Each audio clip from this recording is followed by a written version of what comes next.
What's up, everybody? It's your man's KJ the Great dropping another edition of All Sports Media TV. But first, I want to say, I hope and pray everything is great your way. Now, let's get to it.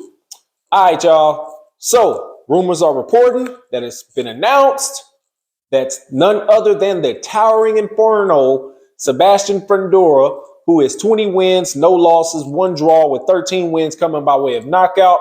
He is supposed to be going into a fight, or said he's going to be fighting April 8th against Brian Mendoza, who is 21 wins, no losses, 21 wins, 2 losses, no draws with 15 wins coming by way of knockout.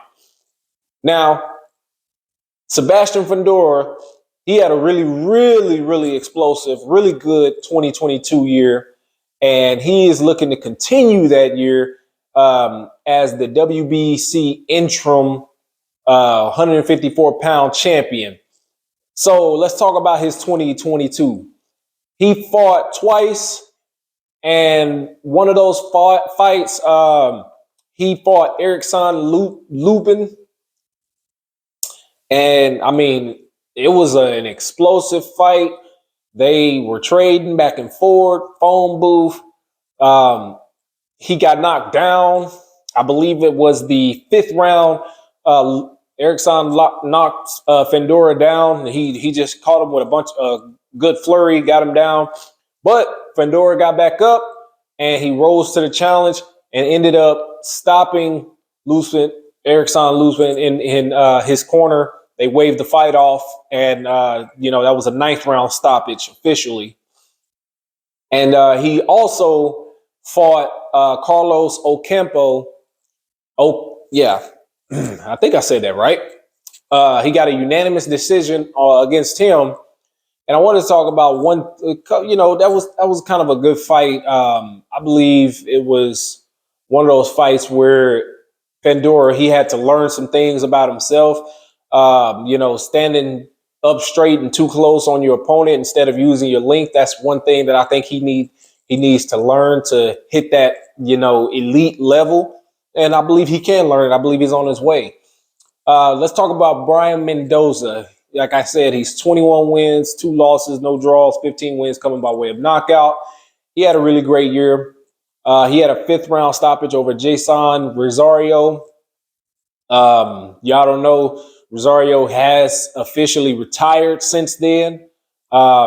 This was supposed to be that get back fight for him, coming off of the stoppage, I believe, with the stoppage loss that he had with Jermell Charlo.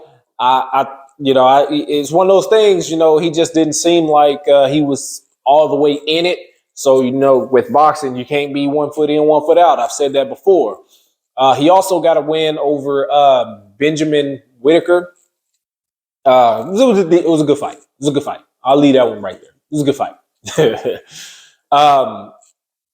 But with Brian Mendoza, he does put on some pressure. He can fight on the back foot. He does move well.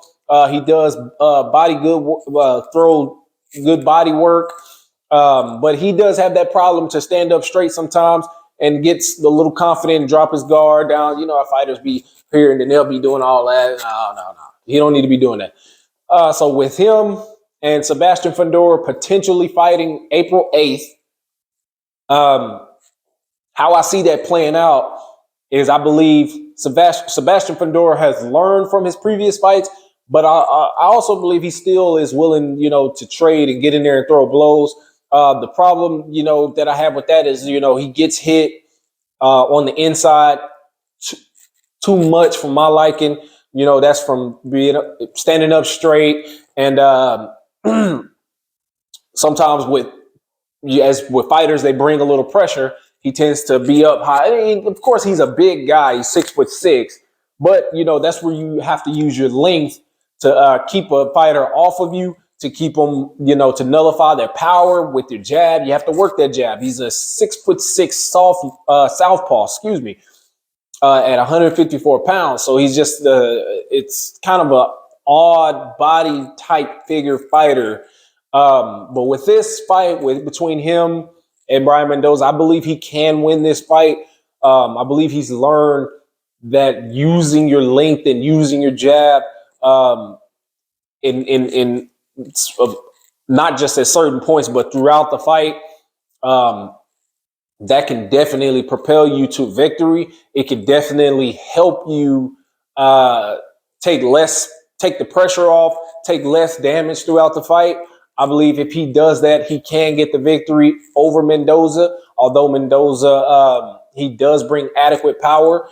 He does move well. He can get in on the inside. If he does get on the inside, that's where he can do the most damage and potentially get the so-said upset over Sabastian Fundora.